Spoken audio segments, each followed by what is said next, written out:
Hello and welcome to this first lesson on atomic structure, and I'm going to begin with a historical introduction, just kind of putting atoms into the broader context. And we perhaps just assume it's obvious that everything's made of atoms, but not that long ago in the 19th century a lot of physicists believed there was no need for atoms. Atoms didn't appear in any of the theories at the time, and a lot of them thought it was just kind of in the imagination of chemists that there were these things called atoms. It was only really in the 20th century that atoms were sort of acknowledged as real by everybody. So we'll have a look through at how ideas, models of the atoms have evolved over time.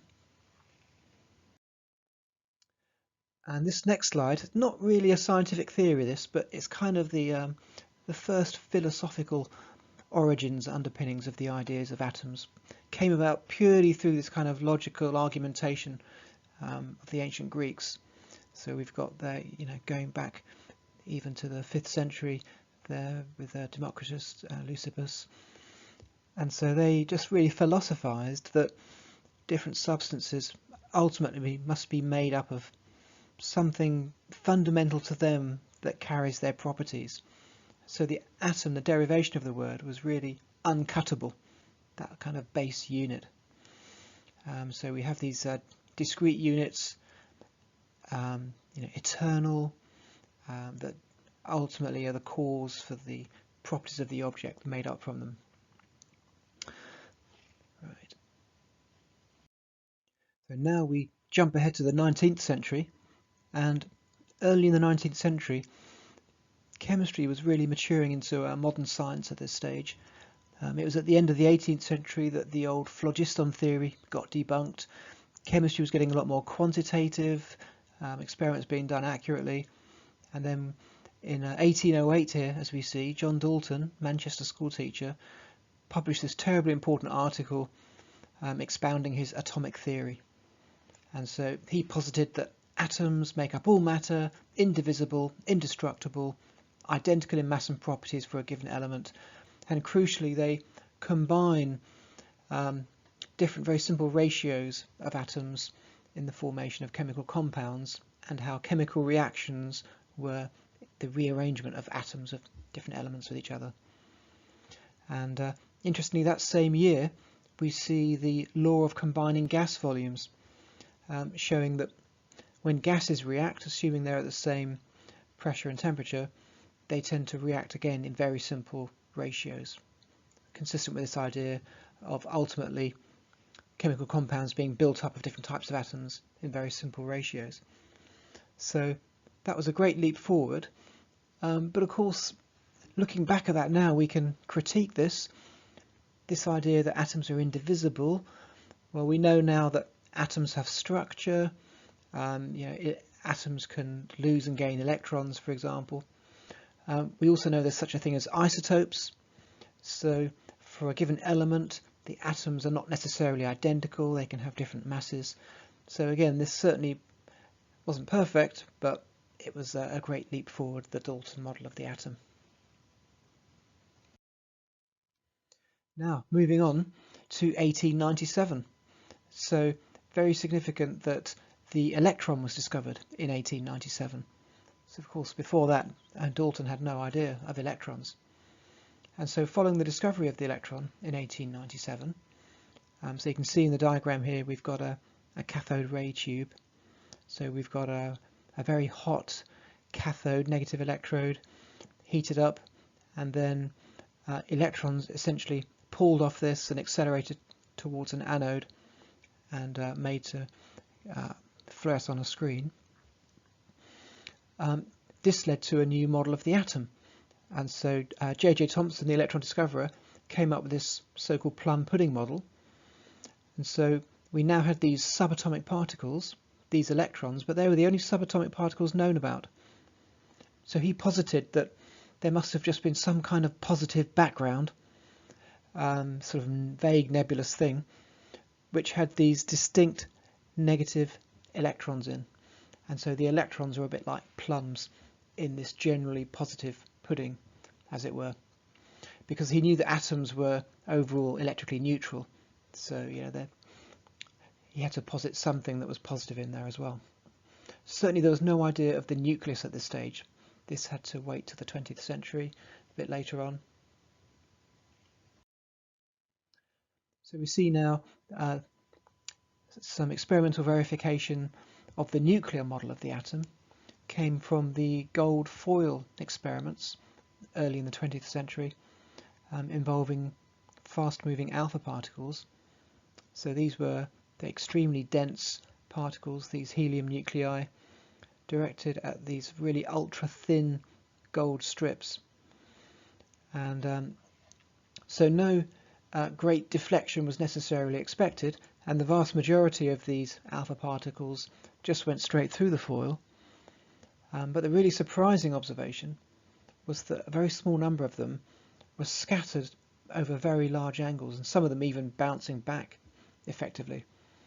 And so then Rutherford realised that the only way of explaining this would be if virtually all the mass of the atom was focused in a very small point right at the centre in the nucleus. So this is where the atomic nucleus idea was born. So the nucleus was carrying the positive charge and the electrons carrying the negative charge.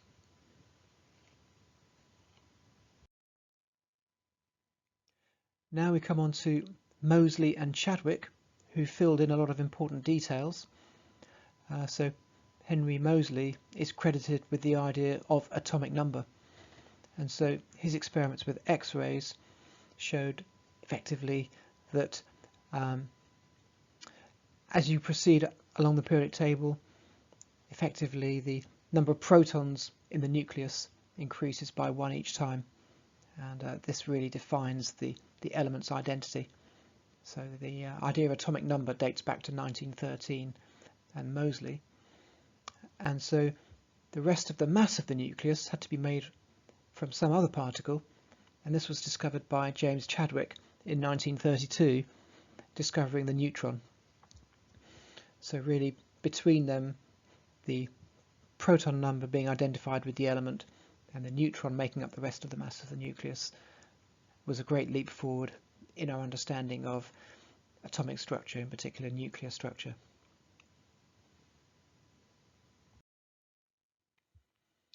And now we come on to the Bohr atom, and really what this is, it's our GCSE picture of the atom. And so Niels Bohr came up with this idea that the electrons, rather than being just kind of randomly distributed in the atom, actually occupied these discrete shells.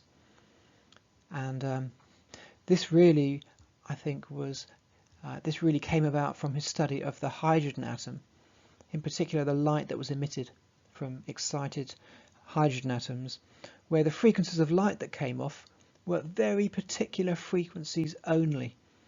So it did seem that the electron energies were organised into very discrete levels.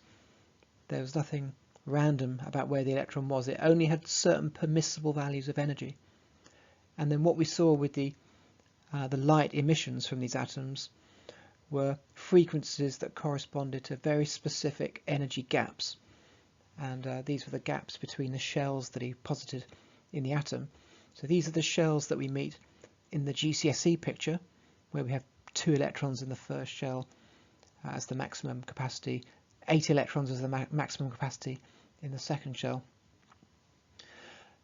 But this wasn't perfect, because even though it explained the situation for hydrogen very nicely, it wasn't effective actually with other elements' emission spectra. And what's more, the very notion that the electron orbits the positive nucleus like a planet orbits a sun, this wasn't really tenable from the point of view of the physics of the atom. So what you would expect a negative particle orbiting a positive nucleus to do would be to spiral in, fall in towards the nucleus. And obviously atoms are observed to be stable, so there did seem to be something wrong with it. It clearly wasn't the final answer, but it did make important progress. Also, the idea of organising the electrons into shells gives you this idea of the periodic properties of atoms. So this idea, like, this is very well illustrated with the alkali metals, for example, where each of the alkali metals has got one electron in the outer shell, for example. So it's a good illustration of the shell model.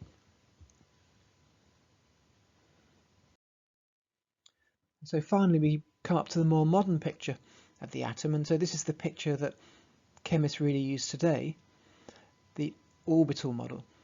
And this is much more difficult to really grasp and understand because you're dealing with some bizarre quantum effects, and it kind of deviates from our common sense ideas about the way things ought to work. So the first really strange thing about it is that the electron is viewed more as a wave than as a particle. So up until now we'd seen the electron a bit more as a particle, really. But really chemists see the electrons more as a wave. And so this image on the bottom right there, that wavy line going around the circle or the oval there, this reflects an electron, as it were, in orbit, but the electron taking the form of a wave, like a standing wave. And one of the things about considering particles as waves is that when you consider it in a wave form, you can never necessarily say exactly where the particle is. And so descriptions become a little bit more nebulous, and you start ending up talking about probabilities of finding an electron in a certain place, for example, rather than where it definitely is. So this really led to like a whole new kind of vocabulary of talking about atoms. And again, rather than the electron going around the nucleus in a simple orbit, the word orbital came along, and that's what we see in the shape on the top right of the slide here. So the orbital is this kind of cloud of electron density, where again we can't be absolutely certain where the electron is, but it's probably in a region, and the region has distinct shapes depending on the shell and the properties of the electron. So it does take us into some quite complicated territory, but the advantage of this approach is that if you can solve these equations and these problems, it is predictively very accurate. It really does describe atoms extremely well. So Schrödinger's a famous name for formulating his equation that accurately predicts electrons' energies, and his equation works from the point of view of looking at the electron as a wave. So there we are, and this also has some connection to the uncertainty principle that you might have heard about. And again, that's this idea that the position and the momentum of a particle can't be known simultaneously, which reflects really the wave nature of the particle. Now we're stepping right back now to a bit of revision of some fairly straightforward GCSE ideas about atoms and isotopes. Just a bit of revision now of the subatomic particles that make them up, the protons and the neutrons in the nucleus and the electrons around the outside.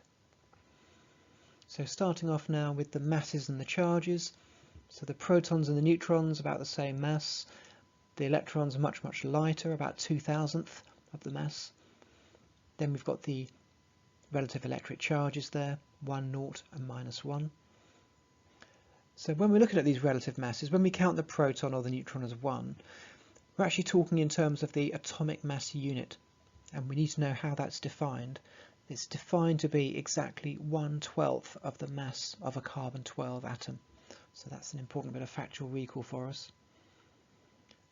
Then we've got the relative charges there, measured in terms of the fundamental charge, that very small number of coulombs. And then onto the isotopes. So remembering that the element is defined by the number of protons, in particular in the nucleus, which is the atomic number.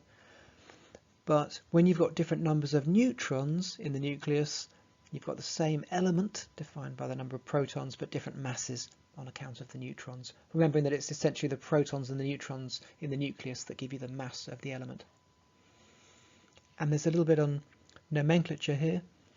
And so what we often find, two numbers associated with the isotopic formula, the superscript A in this case, This is defined as the mass number, so this will be the number of protons plus the number of neutrons. And the lower number Z there, this is the atomic number or the proton number, and is also the electric charge on the nucleus. And in fact this number can be omitted because, as I've been emphasizing, the element itself defines the number of protons in the nucleus. So if you're dealing with an isotope of lead, then it simply has to have 82 protons in the nucleus, because otherwise it wouldn't be lead. And then E there in our nomenclature is the element symbol defined by the proton number. So it all started in 1913 when Frederick Soddy discovered isotopes. And so just again emphasizing that virtually all of the mass is found in the central nucleus. I just want to make the point about how very, very small the nucleus is. And so we've got these kind of rule of thumb numbers here, and actually the distance across an atom is quite easy to remember, a hydrogen atom in particular. It's about 10 to the power minus 10 meters. But the distance across the nucleus, 10 to the power minus 15 meters. So that's 10 to the power 5 times smaller. And actually that really is a huge amount smaller. So that's the same ratio of 1 centimetre to 1 kilometre. So if an atom was a kilometre across, the nucleus would just be 1 centimetre across in the middle. So it just shows you how kind of empty, in a way, the atom is.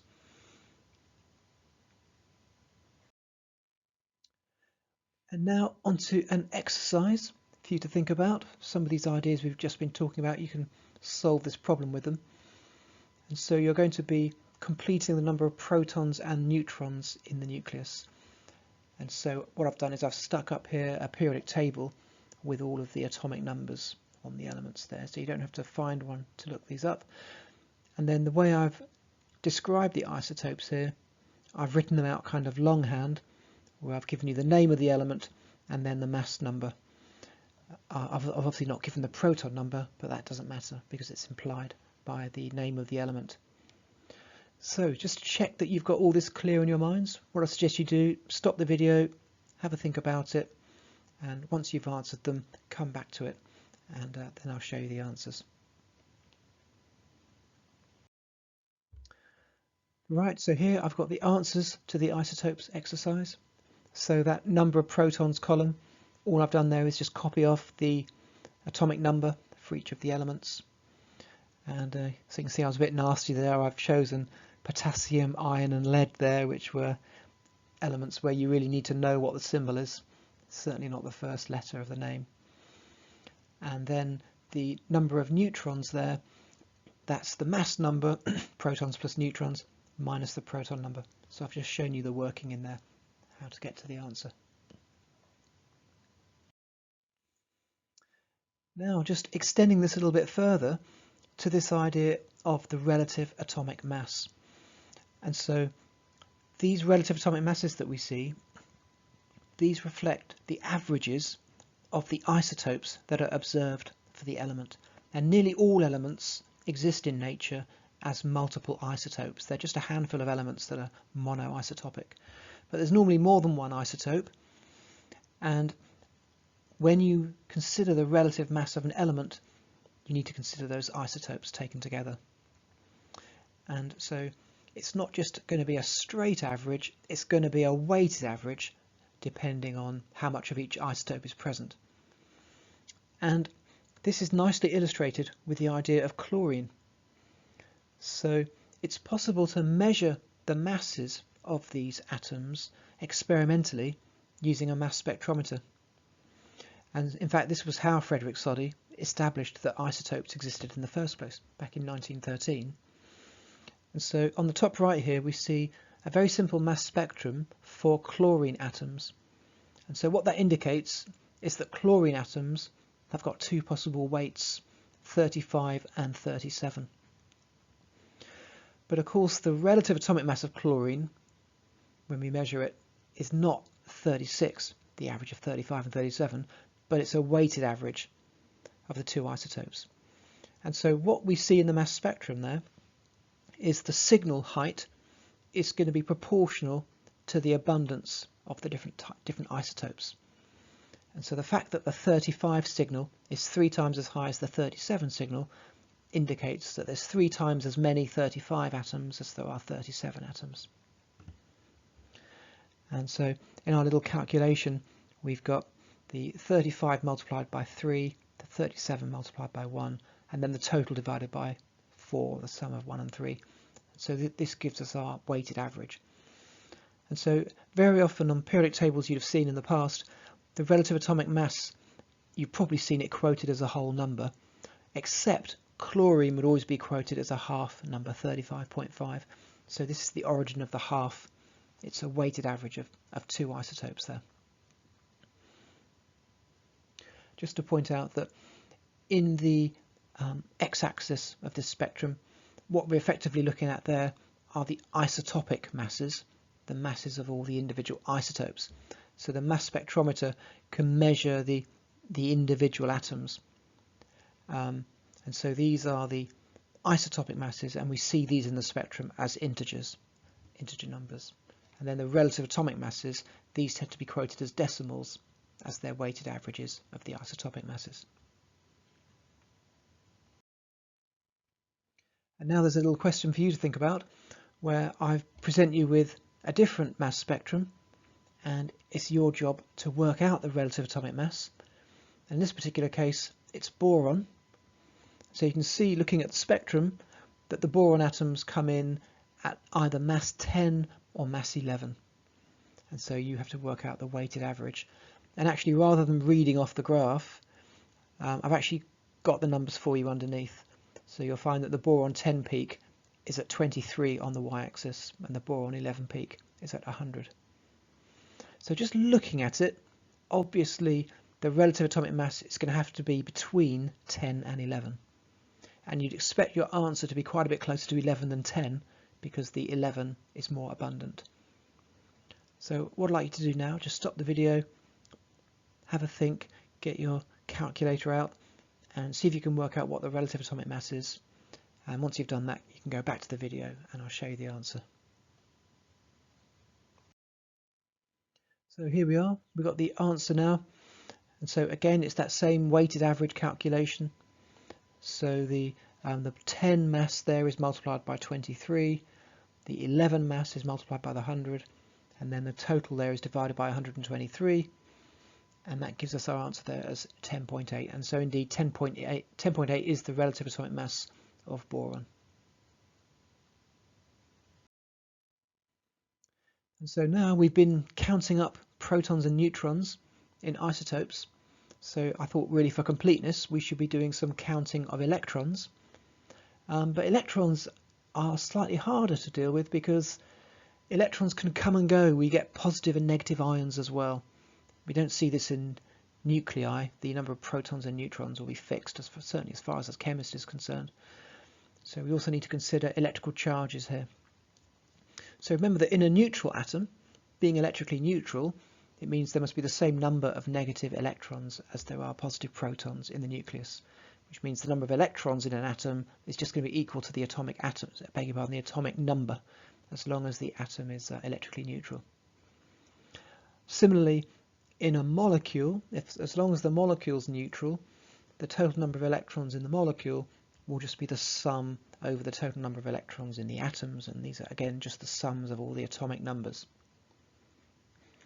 But once you have an ion to deal with, you've got to looking at the electric charges, and so for each negative charge you get on an ion, that reflects an additional electron that's coming from outside. And then what you've got to be careful about is that where you have a positively charged ion, please don't think that's a proton being added. Absolutely not. The way you get a positive charge on an ion reflects an electron being taken off. So once an electron's taken off, there'll be one more proton in the nucleus than there are electrons, and hence you get the positive charge that way. And so this example here is for carbonate. So oxygen is atomic number 8.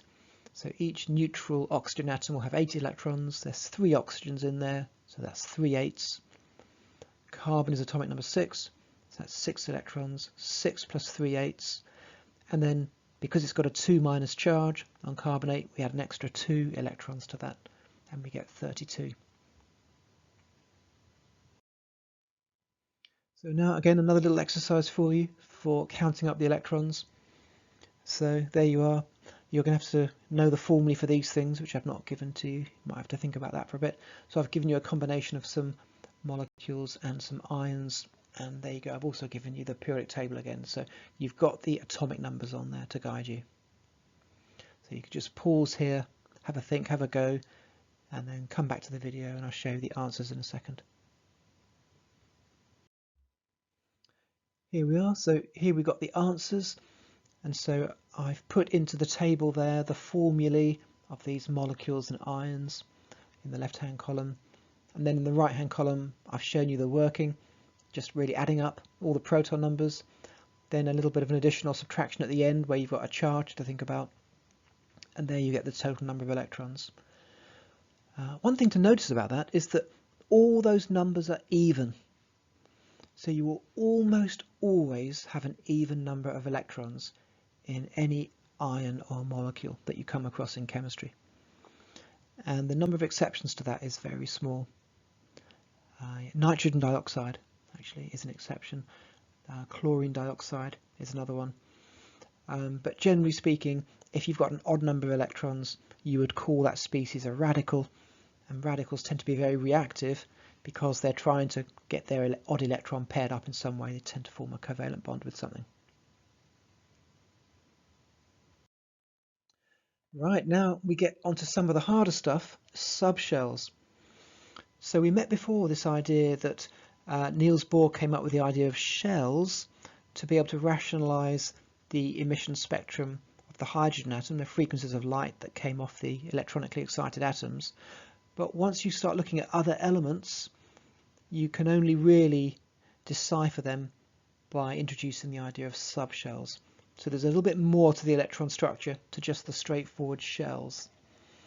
And so hence came the idea of subshells. And so within each shell, we have a certain number of subshells. And actually the number of subshells is equal to the shell number. So the first shell only has one subshell in it. The second shell will have 2 subshells in it. And when we get to atoms with multiple electrons, of course the electrons can feel the other electrons because they're all negatively charged, so they're repelling each other. And then you get this idea of shielding, where if you've got, say, an electron in an outer shell, then an electron in an inner shell between the outer shell electron and the nucleus will somewhat shield the outer electron from the nucleus. And when this shielding is going on, we find that the different subshells in the atoms start appearing quite distinct from one another. This is why we need the idea of subshells to explain emission spectra in atoms with more than one electron. And so the names of these subshells are just kind of historical accidents, and they're just given these letters here. So if you like, the most basic subshell is given the letter S, which we find in every single shell, and it's the only subshell in the first shell. And then when we get to the second shell, we get a second type of subshell, which is called P. And then likewise, when you get to the third subshell, you get the third shell, you get a third type of subshell called D. And there we go. And in fact, there's just quite a neat little idea that comes with this, which we're not really going to necessarily pursue, but I couldn't resist mentioning it. And that is that when Niels Bohr came up with this idea of electrons in these shells, he was assuming that the electrons had circular orbits. And then another theoretician came along called Sommerfeld, and he just had this rather neat idea that supposing the orbits weren't necessarily circular, but you had these kind of oval-shaped or elliptical orbits, that kind of reflects the subshell. So, I mean, there are some quite nice parallels with this, but it's quite a neat idea. It's a nice way of picturing subshells in a kind of semi-classical way like this. And then now onto the orbitals. And so within the subshell there's the region of space where an electron can live, and we mentioned orbitals when we were looking at the historical development of the subject. Remember, this was the work that happened in the 1920s. This was the kind of wave description of the atom, and we find that you get a certain number of orbitals associated with each type of subshell, and these are shown in the table here. So in the S subshell there is just a single type of orbital that we find there, whereas when you get to the P subshell there are 3 of these orbitals, the D subshell 5. So you can see there's some regularity to this. And so the shape of the orbital depends upon the subshell with which it's associated. And another curiosity here is that these orbitals can actually hold 2 electrons rather than 1, but it's on the condition that the electrons have opposite spins. And this is a fundamental property of the electron. And there's quite a nice analogy to this with planetary motion again. So you think about the Earth going around the Sun, that kind of orbit. This is the sort of orbit you might associate with a subshell. So remember, we had circular orbits, elliptical orbits. These are the electron going around the nucleus in a behavior associated with the type of subshell. But within the orbital you can get an additional type of rotation, and again, this is like the Earth rotating on its axis. So it's a bit like that. The electron has its own kind of intrinsic sort of internal rotation, and this is referred to as the electron spin. And this spin has got 2 states. So it's a bit like you could consider something rotating clockwise versus anti-clockwise, for example, and it's usually referred to as spinning up or spinning down, these 2 possible spin states of the electron. So we can get 2 electrons into an orbital if and only if their spin states are opposite. You couldn't have 2 up or 2 down in an orbital, but you could have 1 up and 1 down. And so here are some of the shapes. So the S orbital is the simplest shape. It's just a sphere. And as we go to the higher types of subshell, we find the shapes get more complicated. So when you get to the P subshell, we've got this kind of dumbbell shape with these 2 lobes, and the 3 different types of P orbital, they're all basically the same shape, but they're pointing in different directions. So if you can see there the axis labels, we've got the z-axis in the vertical direction, and so when the orbital is pointing up that z-axis, we refer to it as the pz orbital. And the same idea with the x and the y p orbitals. And so you need to know the shapes of these orbitals. You might be asked to draw them.